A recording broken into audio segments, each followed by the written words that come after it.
السلام عليكم ورحمة الله وبركاته. ازيكم يا حبايب قلبي؟ عاملين ايه؟ يا رب تكونوا بألف خير. معاكم مطبخ نيرو ان شاء الله. بقى كده النهاردة هنعمل كده الترند الجديد، دونر الكباب. هنعمله كده بطريقة حلوة قوي. اتمنى كده ان الطريقة تنال اعجابكم. هعمله معاكم بكل سهولة، واقول لكم كل الاخطاء اللي تاخدوا بالكم منها عشان ما تقعوش فيها وانتوا بتعملوه.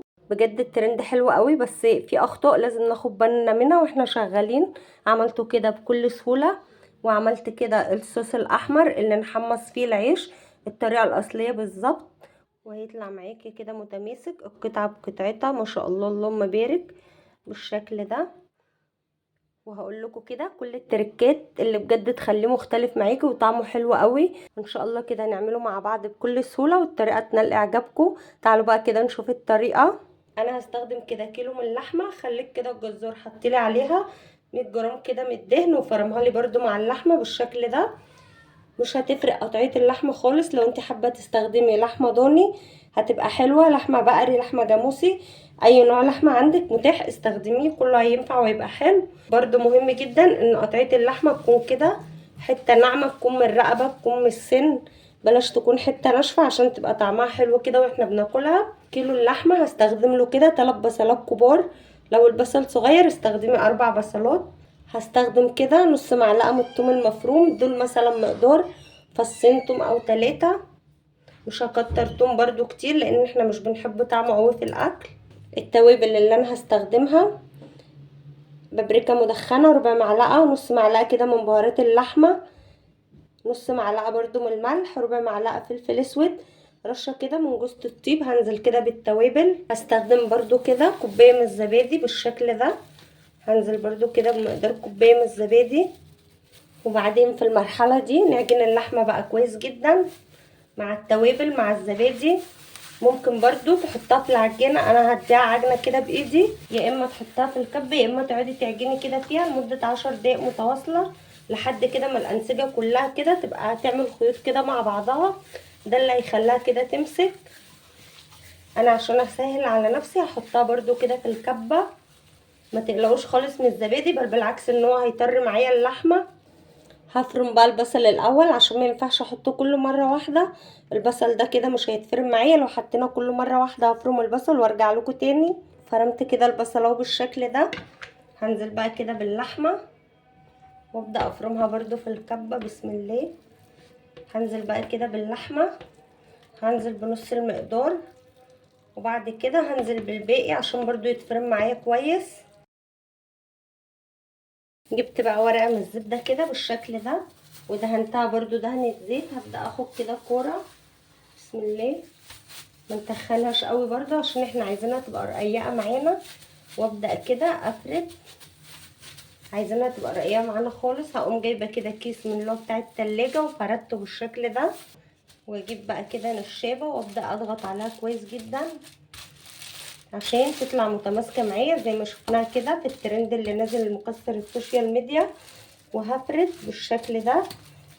لو حسيتوا ان هي محتاجه لحمه تزودوا لحمه هنزود، مفيش مشكله. حسيتوا ان هي تخينه او اكتر من الورقه برضو هننقص، مفيش مشكله، كله في ايدينا. ونرققها برضو عشان تستوي معانا كويس وتستوي بسرعه برضو، ما تقعدش وقت في الفرن. هفرد بقى كده. كده انا فردت ديت اللحمه بالشكل ده. نبدا بقى نعملها رول كده. بسم الله.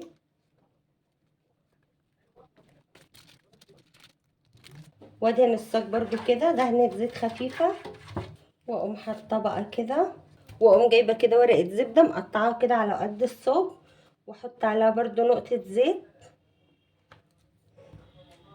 وبعد كده ادهنها عشان نبقى ضامنين ان اللحمه متلزقش معانا في الورقه بالشكل ده.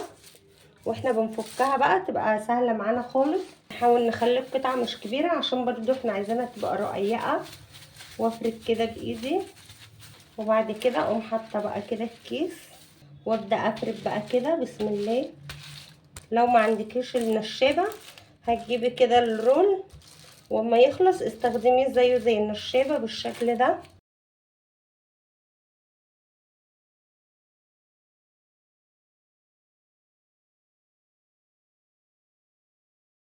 رصيته بقى كده في الصاج بالشكل ده. وحطيت برضو فلفل الوان وهحط برضو كده رشة ملح على الفلفل، ومشغلة الفرن كده على اعلى درجة حرارة، وهحطه كده في اقرب رف من الفرن، وهشغل مش هشغل عليه الشواية خالص، هسيبه برضو كده لحد ما يستوي، وهقول لكم خد معايا وقت قد ايه. هعمل بقى كده سلطة الزبادي بالطحينة. حطيت كده 3 معالق من الطحينة، وهنزل برضو كده بكوباية من الزبادي، وحطيت كده رشة من الملح ورشة كده من التوابل، وهنزل كده بعصرة نص ليمونة.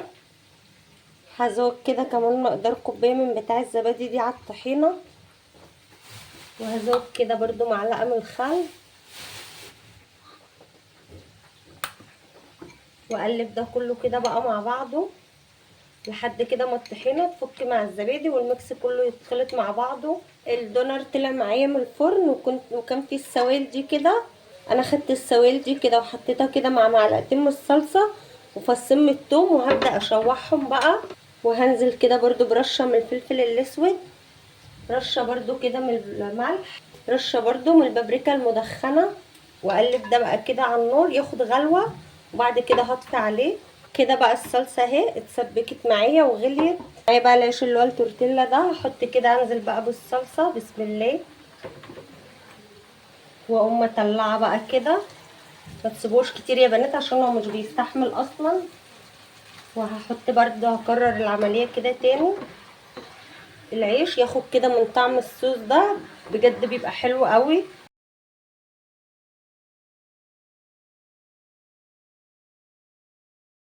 ما شاء الله اللهم بارك. طلعت بقى كده دونر الكباب اهوت من الفرن. تعالوا بقى كده للحظه الحاسمه، بسم الله. بصوا لما جيت طلعته كده من الفرن كان فيه سوائل كده، فخدت شويه منها حطيتها برده كده على العيش زي ما وريتكم. هنفكه بقى كده سخن طبعا جدا.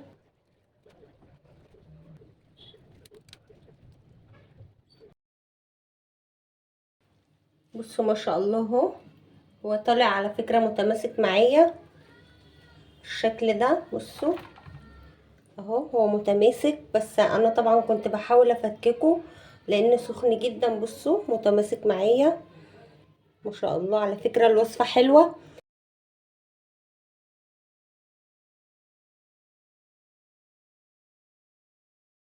لو انتوا هتجربوا الوصفه ممكن تجيبوا ورق زبده يكون خامته احسن من بتاعي، لان بتاعي بصراحه كان خفيف. هحطه بقى كده هفرشه على وش العيش بالشكل ده، وبعد كده هدخلها برضو تاني الفرن. انا عايزاها تحمر شويه. طبعا الخطوه اللي هي بتاع الفرن دي براحتك تماما. قطعت بقى كده ربطة كزبره خضراء، وقطعت طبعا بصلايه بالشكل ده. هبدأ بقى احط كده هتبلهم.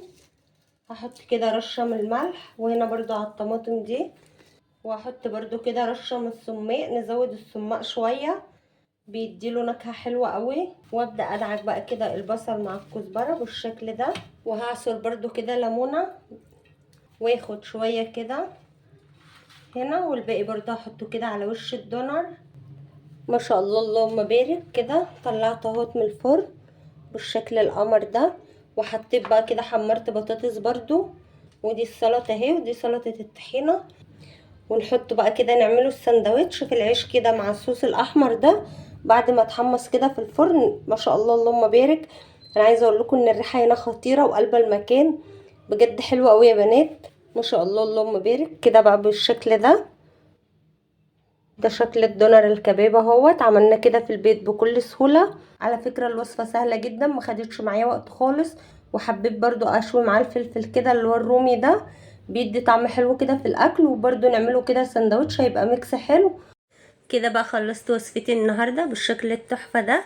اتمنى كده ان الوصفه تكون عجبتكم ونالت اعجابكم، وان انتوا تجربوها لان بجد تستاهل التجربه.